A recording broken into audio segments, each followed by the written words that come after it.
Hello class, स्वागत है आपका एसबीआई ऑनलाइन क्लास में। क्लास आज मैं आपको हिंदी भाषा में पाठ 15 क्रिया समझाने जा रही हूँ। बच्चों, इसको बहुत ही ध्यानपूर्वक समझिए क्योंकि आपका व्याकरण का एक मूल हिस्सा है। सबसे पहले क्रिया को समझते हैं। जिन शब्दों से किसी कार्य के होने का बोध होता है उन्हें क्रिया कहते हैं। जैसे माता जी पूजा कर रही हैं, माता जी पूजा कर रही है अथवा क्रिया कर रही है। बच्चे मैदान में खेल रहे हैं, तो उपयुक्त वाक्य में पूजा कर रही हैं तथा खेल रहे हैं शब्दों से कार्य के होने का बोध होता है, अतः ये शब्द क्रिया शब्द कहलाते हैं। किसी वाक्य में क्रिया का अत्यधिक महत्व होता है, इसके बिना कोई भी वाक्य पूरा नहीं होता है। जैसे पढ़ना, लिखना, चलना, खाना आदि क्रिया शब्द हैं, परंतु वाक्य में प्रयोग करते समय इनका रूप, लिंग, वचन व कारक के अनुसार परिवर्तन हो जाता है। जैसे खेलना, बच्चा खेल रहा है या बच्चे खेल रहे हैं, तो बच्चा खेल रहा है एक आपका होगा एक वचन का, और बच्चे खेल रहे हैं ये आपका बहुवचन हो जाएगा। इसके बाद है बच्चों धातु। धातु क्रिया के मूल रूप को धातु कहते हैं। क्रिया के मूल रूप को धातु कहते हैं। खेल, खा, पका, पढ़, चल, दौड़ आदि मूल धातु हैं। खेलना, खाना, पकाना, पढ़ना, चढ़ना, दौड़ना क्रियाएं हैं। अब इसके बाद क्रिया। क्रिया के बच्चों कितने भेद बताए गए हैं? अब क्रिया है, क्रिया के दो भेद बताए गए हैं। सबसे पहला भेद है आपका सकर्मक क्रिया। सकर्मक क्रिया। इसके बाद दूसरा इसका भेद है बच्चों अकर्मक क्रिया। अकर्मक क्रिया। तो सबसे पहले हम लोग क्या समझेंगे? सकर्मक क्रिया को कि सकर्मक क्रिया क्या है।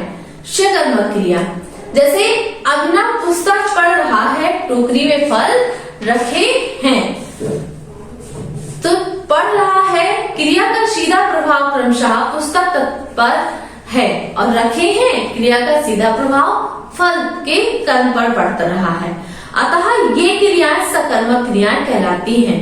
तो जिन क्रियाओं का फल कर्म पर पड़ता है, तो इसकी डेफिनेशन क्या होगी बच्चों? जिन क्रियाओं का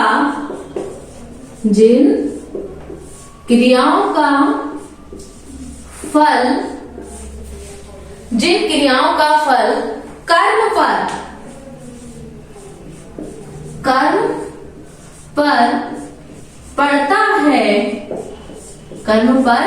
पड़ता है, उसे सकर्मक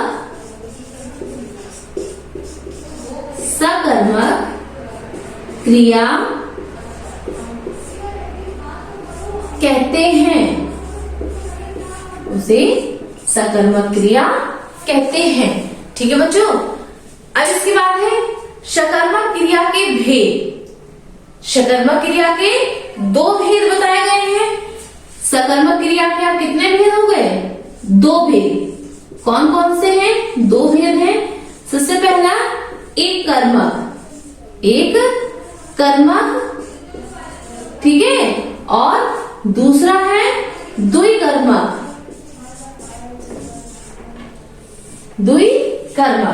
तो सकर्मक क्रिया के कितने भेद हुए? दो भेद हो गए। सबसे पहला आपका एक कर्मक क्रिया, ठीक।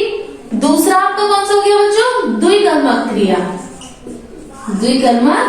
क्रिया। तो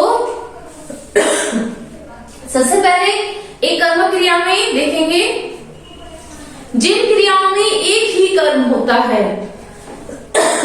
जिन क्रियाओं में एक ही कर्म होता है उन्हें एक कर्मक क्रिया कहते हैं। जैसे रमेश फल बेच रहा है, तो रमेश क्या कर रहा है?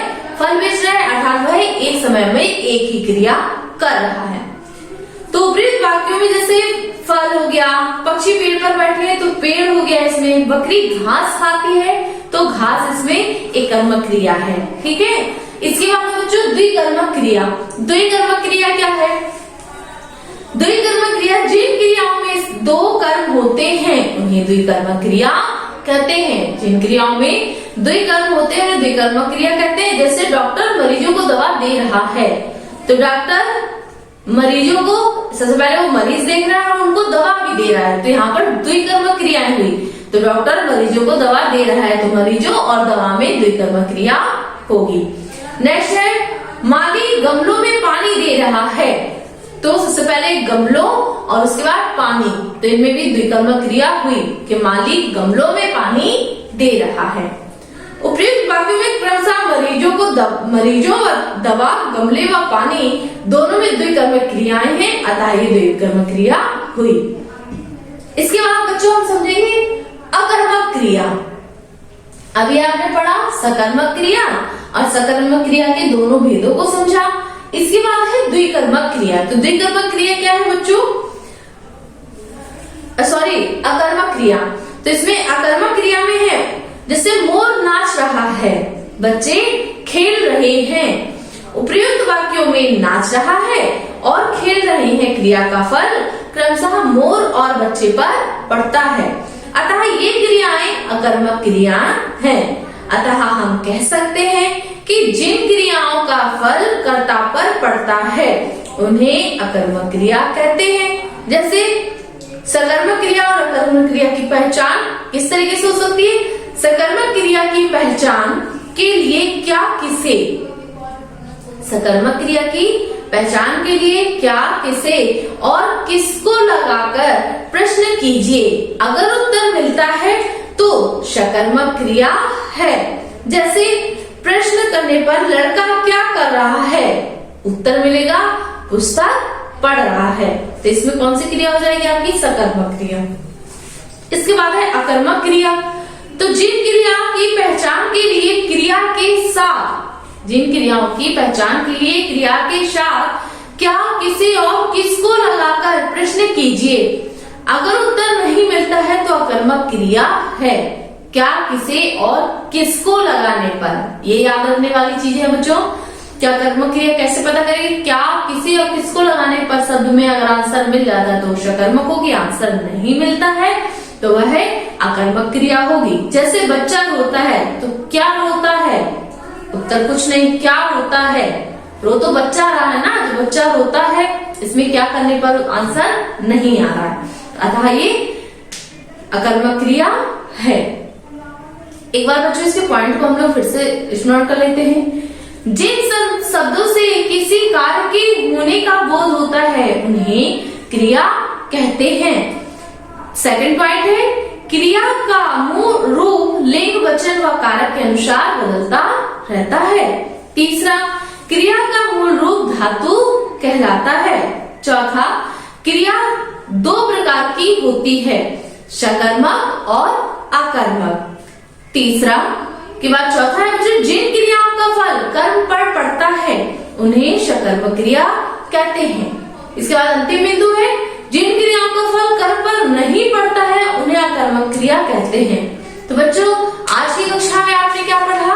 क्रिया की परिभाषा, क्रिया क्या होती है, तो फिर से एक बार समझ लीजिए क्रिया क्या है कि जिन शब्दों से किसी कार्य के होने का बोध होता है उसे क्रिया कहते हैं। क्रिया के भेद आपने पढ़े, तो क्रिया के कितने दो भेद बताए थे? क्रिया के दो भेद हैं, सकर्मक क्रिया और अकर्मक क्रिया। इसके बाद सकर्मक क्रिया के दो भेद पढ़े आपने, एक कर्मक क्रिया और द्विकर्मक क्रिया। एक कर्मक क्रिया में जहाँ पर एक कर्म होता है वहाँ एक कर्मक क्रिया, और जहाँ पर दो कर्म होते हैं जैसे माली गमले में पानी दे रहा है, तो इस तरह से ये द्विकर्मक क्रिया हो गई। इसके बाद बच्चों आपने पढ़ा अकर्मक क्रिया। तो अकर्मक क्रिया क्या है? जिसका कर्म पर प्रभाव पड़ता है अर्थात नहीं दिखाई दे रहा है, तो वहां पर अकर्मक क्रिया हो गई। तो इस प्रकार से ये चैप्टर बच्चों आज यहाँ पर पूर्ण होता है। आशा करती हूँ कि आपको क्रिया व क्रिया के भेद समझ में आ गए होंगे तथा ये भी समझ में आ गया कि आप वाक्य को कैसे पहचानेंगे। अर्थात आप जब सकर्मक क्रिया को पहचाना है तो वहां पर आप प्रश्न क्या करेंगे? क्या किसी और किसको, अगर लगातार आप प्रश्न करते हैं और उसका आंसर मिल जाता है तो क्या होगा? सकर्मक क्रिया होगी। अकर्मक क्रिया में क्या है, जब आप प्रश्न में क्या, किसे और किसको लगाते हैं और आपको आंसर नहीं मिलता है तो इन वाक्यों में अकर्मक क्रिया होगी। तो बच्चों आज के लिए इतना काफी है। आशा करती हूँ आपको क्रिया और क्रिया के भेद अच्छे से समझ में आ गए होंगे। आगे आपको मैं नेक्स्ट क्लास में समझाऊंगी। बच्चों आप सभी का दिन मंगलमय हो।